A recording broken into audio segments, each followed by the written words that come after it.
पहिरन अंगने अंगने पारी अर्पण चौथी चानक पूजा करी पावने तिहारी जीवन धोती नुआ हमर पहिरन अंगने अंगने पारी अर्पण चौथी चानक पूजा करी पावने तिहारी जीवन माटी अनमन चानन गोबर सोनी पल आंगन भर दुतिया मनावी हम सब सामा गीत गावी हम सब हो मिथिले में धाम चारू मिथिले में धाम चारू जैन मथुरा काशी छियो हम मिथिला वासी छियो ज्ञानक अभिलाषी छियो हम मिथिला वासी छियो ज्ञानक अभिलाषी छियो हम मिथिला वासी छियो ज्ञानक अभिलाषी छियो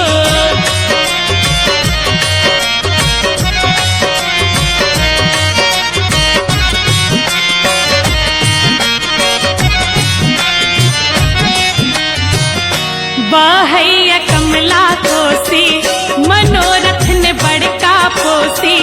साग पात पर दिवस गमावी हमरा सन के संतोषी बहैया कमला कोसी मनोरथ ने बड़का पोसी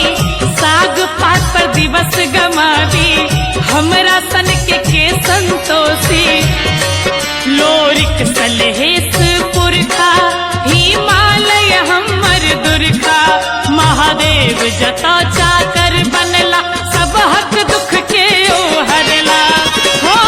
विद्यापति वचस्पति हम ही विद्यापति वचस्पति हम ही ज्ञान राशि छियो हम मिथिला वासी छियो ज्ञानक अभिलाषी छियो हम मिथिला वासी छियो ज्ञानक अभिलाषी छियो हम मिथिला वासी छियो ज्ञानक अभिलाषी छियो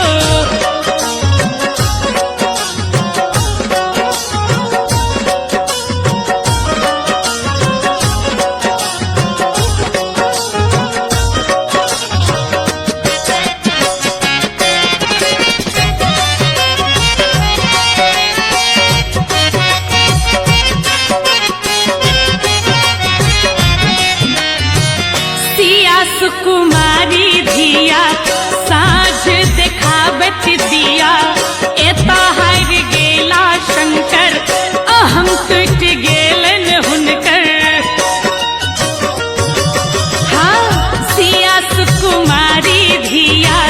साँझ देखाबत दिया एता हार गेला शंकर अहम टूट गेलन हुनकर राजाधिराज रामेश्वर तांत्रिक बड़का भयंकर जे देश लेल देला सोना भारत के ओ कोना कोना हो देश लेल जे खोलला खजाना देश लेल जे खोलला खजाना एहन अधिशासी छियो हम मिथिला वासी छियो